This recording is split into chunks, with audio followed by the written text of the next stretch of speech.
എന്തു വേണം?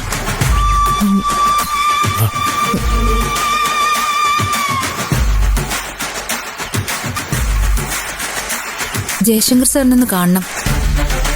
എന്തിനാണാവോ? ഒരു പ്രോഗ്രാമിന് ക്ഷണിക്കാനാ. സാറിനെ കാണാൻ വേണ്ടി വന്നതാ.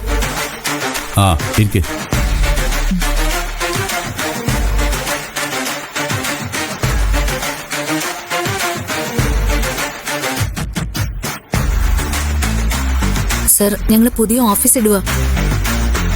Advocate Vishnu and Chandra associates. നാട്ടിലെ പ്രമാണിമാരെ മുഴുവൻ ക്ഷണിക്കുന്നുണ്ട്.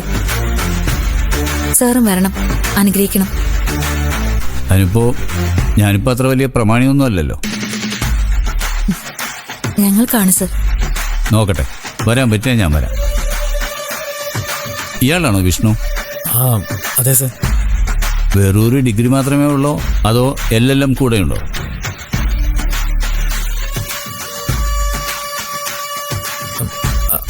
അല്ല, LLB മാത്രമേ ഉള്ളൂ. ഏത് വക്കീലിന്റെ കൂടെ ഇതുവരെ പ്രാക്ടീസ് ചെയ്തിരുന്നത്? അത് ഇൻഡിപെൻഡന്റ് ആയിരുന്നു. തുടക്കം മുതലേ ഇൻഡിപെൻഡന്റോ? സത്യത്തിൽ എനിക്ക് ഈ പ്രൊഫഷനോട് വലിയ താല്പര്യമൊന്നും ഉണ്ടായിരുന്നില്ല. ഒരു പ്രത്യേക സാഹചര്യത്തിൽ എനിക്ക് കോർട്ടിടേണ്ടി വന്നതാ. കോടതിയിൽ ഹാജരായി, വാദിച്ചു, ജയിച്ചു.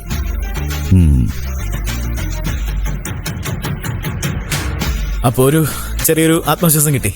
എന്നാ പിന്നെ ഇത് എന്നെ തെരഞ്ഞെടുത്തോളം ആലോചിച്ചു.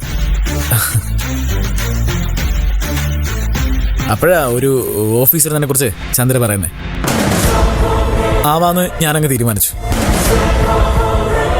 മിടുക്കന സർ. ചുരുങ്ങിയ നാളിനുള്ളിൽ ഈ നഗരത്തിലെ ഏറ്റവും പ്രഗത്ഭനായ അഡ്വക്കേറ്റ് വിഷ്ണു ആയിരിക്കും. Very good. ഈ ഒരു ധൈര്യമാണ് ഏതൊരു സ്ഥാപനത്തിന്റെയും വിജയം എന്ന് പറയുന്നത്. നന്നായി വരട്ടെ. ആരും ഓർക്കാത്ത എന്നെ നിങ്ങൾ ഓർത്തു വന്ന് ക്ഷണിച്ചല്ലോ, അതിൽ സന്തോഷമുണ്ട്.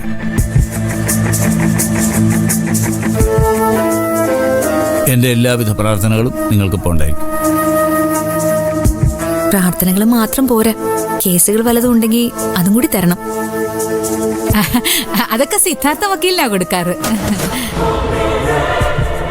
അതൊക്കെ പണ്ടല്ലേ. നമുക്ക് നോക്കാം. Thank you sir. വരട്ടെ. ഇറങ്ങട്ടെ സർ.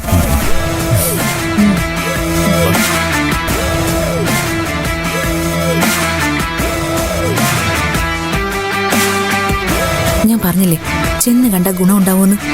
സ്വന്തമായിട്ട് ആശുപത്രിയൊക്കെ ഉണ്ടായിരുന്ന ആളാ. ആ പ്രതാപത്തിലേക്ക് വീണ്ടും തിരിച്ചു വന്ന അതിന്റെ ഒരു പങ്ക് നമുക്കും കിട്ടും. വാ.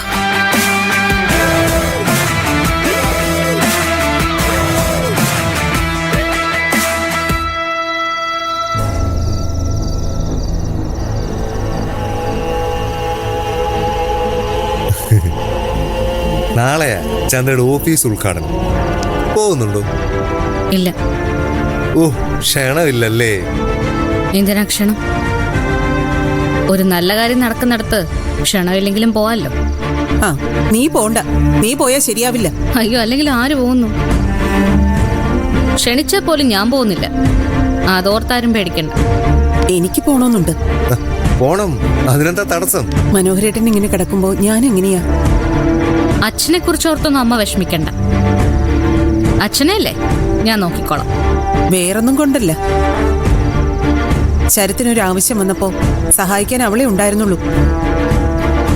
ബാക്കി സകലരും ആ വീഴ്ച ആഘോഷിക്കുകയായിരുന്നു. വീണത് കെട്ടിടത്തിന്റെ മുകളിൽ നിന്നൊന്നും അല്ലല്ലോ, കൊലപാതകം നടത്തിയിട്ടല്ലേ? അങ്ങനെ പറയല്ലേ തിരികെ. ഞാനതിനെ കൊന്നിട്ടൊന്നുമില്ല. ദേഹത്ത് വന്നിരിക്കുന്ന കൊതുവിനെ പോലും ഞാൻ ഓടിച്ചു വിടാറാ പതിവ്, അല്ലാതെ കൊല്ലാറില്ല. ഓ, നീ അത്രയും അങ്ങോട്ട് അഹിംസാവാദിയെന്ന് എനിക്ക് അറിയത്തില്ലായിരുന്നു കേട്ടോ. അടുത്ത ഗാന്ധി ജയന്തി ഒന്ന് വന്നോട്ടെ, നിന്നെ ആദരിക്കാനുള്ള ഏർപ്പാട് ഞാൻ ചെയ്യുന്നുണ്ട് കേട്ടോ. അയ്യോ, എനിക്കൊരു ആദരവും വേണ്ടേ? ഇങ്ങനെ അങ്ങ് ജീവിച്ചു പോയാ. അയ്യോ, അതത്ര എളുപ്പമൊന്നും അല്ലല്ലോ ശരത്തെ. ഈ കർമാന്ന് കേട്ടിട്ടില്ലേ? അത് വരും, കണക്ക് ചോദിക്കാം. എന്ത് പറഞ്ഞാലും ഇവള് ദോഷേ കാണും. എന്തിനാ ശരത്തെ നീ ഇവളോടൊക്കെ സംസാരിക്കാൻ പോകുന്നേ? എനിക്കാരോടും ദേഷ്യമില്ലെന്ന്. ഇപ്പൊ തന്നെ എന്നെ ജയിലിലാക്കി. എനിക്ക് ഇവരോട് പകയൊന്നുമില്ലല്ലോ. തിരിച്ചടിക്കാനും ഞാൻ ആഗ്രഹിക്കുന്നു. ഞാനൊരു പാവം. അതെന്തുകൊണ്ട് ഇവർക്ക് മനസ്സിലാവുന്നില്ല? എനിക്ക് മാത്രല്ല, പോലീസിനത് മനസ്സിലായിട്ടൊന്നുമില്ല. അടുത്ത് തന്നെ ഇനി കോടതിക്ക് മനസ്സിലാവില്ല. അതോടെ നിന്റെ താമസം സ്ഥിരമായിട്ടും നമുക്ക് ജയിലിലാക്കാം. ആ പേടി എനിക്കിപ്പോ ഇല്ല. നാളെ തുറക്കാൻ പോകുന്ന ഓഫീസില്ലേ, അത് എനിക്ക് വേണ്ടി തുറക്കണം. എന്റെ കേസേ അവരാ നടത്താൻ പോകുന്നത്. നമുക്ക് നോക്കാം എന്താ സംഭവിക്കാൻ പോകുന്നതെന്ന്. എന്ത് സംഭവിക്കാൻ? നിന്റെ നിരപരാധിത്വം കോടതിക്ക് മനസ്സിലാവും. നിന്നെ അവര് വെറുതെ വിടും. ഈ പ്രതീക്ഷ എപ്പോഴും നല്ലതാ. കാത്തിരുന്നു. സംഭവിക്കാൻ പോകുന്ന എന്താന്ന് വൈകാതെ നിങ്ങക്ക് മനസ്സിലായിക്കോളും.